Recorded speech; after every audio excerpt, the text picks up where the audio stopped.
Friends, आता आपण बघत आहोत टॅमॅटोचा सार, शिजवलेला टॅमॅटोचा सार। त्यासाठी इथे 5 टॅमॅटो घेतले, 6 बेडगी मिरची आहेत आणि 1 चमचा धने हे भिजत ठेवले अर्धा तास। मीठ आहे, फोडणीसाठी तेल, फोडणीसाठी कढीपत्ता, ठेचलेला लसूण आहे, वरतून कोथिंबीर टाकायची आहे।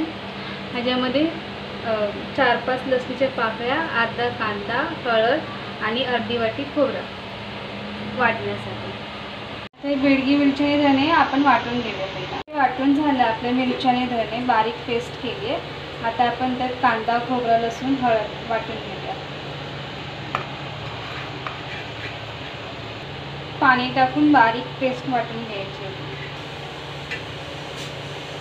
असं बारीक गंध झालंय वाटून। थोडंसं आपण या मिक्सरमध्ये शिजवलेले टॅमॅटो आहेत 5, ते आपण वाटून घेऊया। त्याची साल काढले आणि मध्ये मध्ये अशी कट केलं म्हणजे ते चांगले वाटले जाते। मिरचीची प्युरी झाली वाटून। मिक्सरचं भांडं छोटं होतं, ते मिरचीचं आपण वाटलंय ना खोबरं, त्यात या टॅमॅटोमध्ये जर फिरवून घेऊया। आपण फोडणी देऊया। कढई तापत ठेवली, त्यात तेल टाकूया 2 चमचे,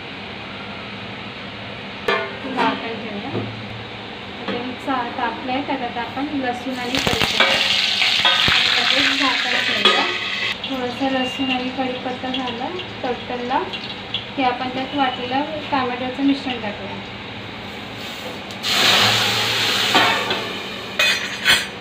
आणि लगेच परत झाकण ठेवायचं, म्हणजे त्यात फोडणीचा वास आतमध्ये राहतो आणि आतमध्ये त्यात आमचा चांगला लागतो। जर लसूण कढीपत्ता जर तुम्हाला आवडत नसेल तर जिरा मोहरीची पण फोडणी देऊ शकता। झाकण ठेवून जर फोडणी दिली ना तर लसणीचा वास चांगला येतो, तर सगळं आतमध्ये राहतो, सगळं साराला चव पण छान येते। आता आपण त्यात थोडंसं उकळी काढून पाणी घालायचं, गरम पाणी टाकायचं त्यात।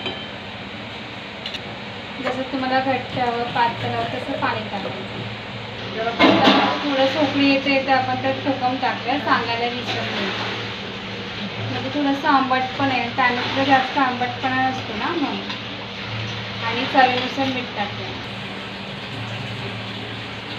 पाहिजे तर मग बघू, लागलं तर टाकून बघायचं आणि मग लागलं तर टाकायचं। तुझं इकडे मस्त उकळी आली आणि लसणाचा वास पण छान येतो फोडणीचा। अजून थोडंसं कढी काढूया आणि मग आपली सार किंवा कढी रेडी। आता आपण यावरती कोथिंबीर टाकूया। कोथिंबीर नसेल तर नाही टाकली तरी चालेल। तर रेडी झाले सर, आता आपण त्याला काढून घेऊया।